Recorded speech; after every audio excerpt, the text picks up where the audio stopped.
The world order that gave you cheap flights, cheap food, and the illusion of lasting peace is collapsing right now. The size. And what replaces it will look nothing like what came before. This video explains why that collapse was inevitable and what it means for everyone watching.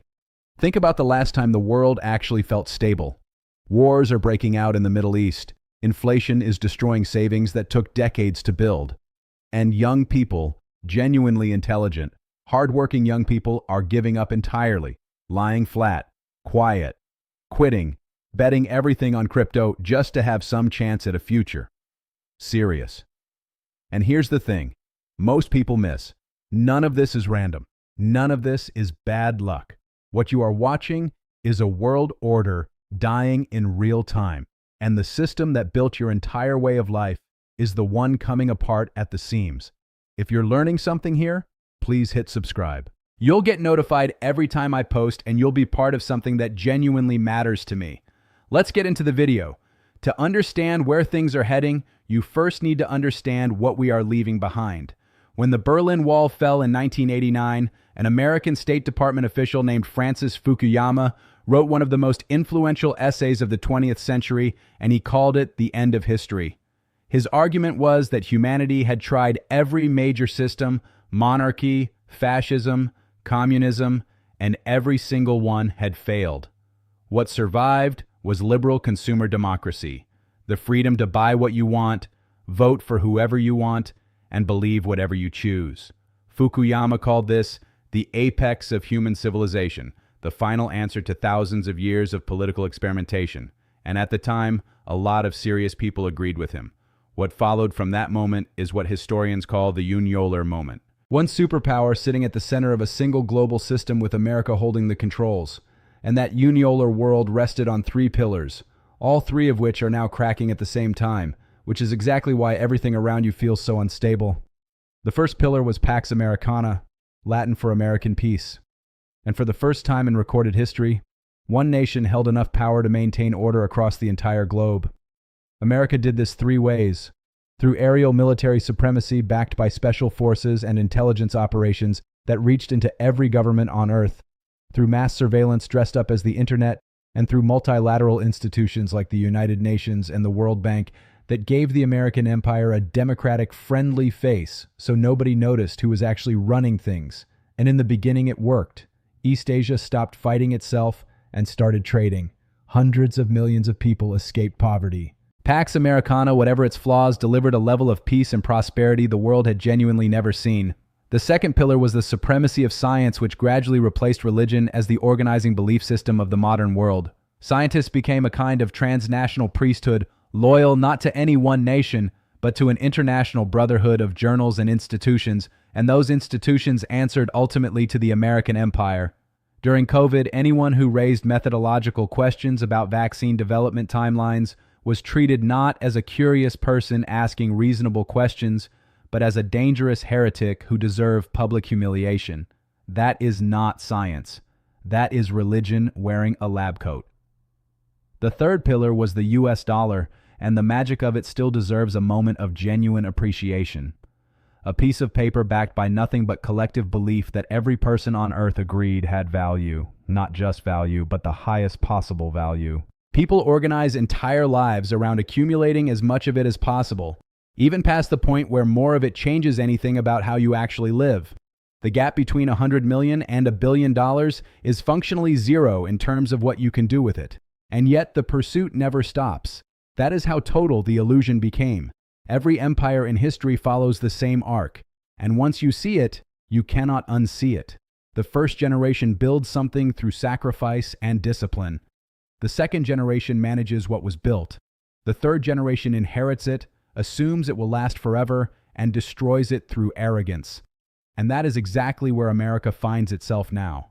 Pax Americana started ignoring the rules it created, which meant the whole system lost its legitimacy almost overnight. America bombed Libya and Syria without UN approval, without international consensus, and most recently moved against Iran without asking the world's opinion or even pretending to care what the answer would be. When the empire that wrote the rules starts breaking them publicly, nobody believes in the rules anymore, and that belief was the only thing holding the system together. Science became orthodoxy rather than discovery, and the results are visible everywhere if you were willing to look honestly. The last genuinely revolutionary scientific breakthrough, not a new app, not a faster chip, but a discovery that changed how humanity lives, came decades ago.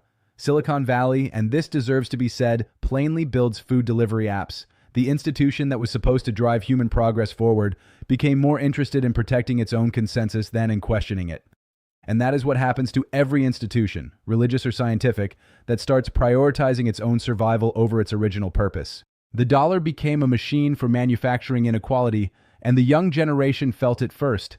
Printing unlimited money transfers wealth invisibly from the young to the old, from the poor to the rich, and it does so in a way that is almost impossible to fight because the mechanism is invisible. A young person today who works harder than their parents did will still never own the home their parents owned. And deep down they know exactly why. So they stop playing, they quiet quit, they gamble on Bitcoin, they bet on sports not because they are lazy, but because a rational response to a rigged game is to either walk away from the table or bet everything on a miracle. When three pillars collapse simultaneously, the world underneath them does not gently settle, it breaks.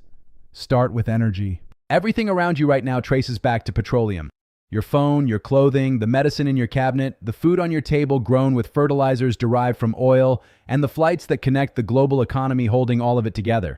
The entire civilization of 8 billion people sits on one foundation, which is cheap oil flowing reliably out of the Middle East. And the moment that flow gets disrupted, every system that depends on it fails at the same time. Food follows directly from energy, and the math here is sobering. The only reason 8 billion people get fed right now is that fertilizer produced in the Northern Hemisphere gets shipped to agricultural regions in Africa, South Asia, and Central Asia that cannot grow enough food without it. Cut that trade network through war, sanctions, or infrastructure destruction, all of which are already happening, and the famines that follow would be unlike anything the modern world has witnessed. Water scarcity is actually worse than food scarcity, and the countries facing the worst water stress are the same countries already dealing with food insecurity and political collapse.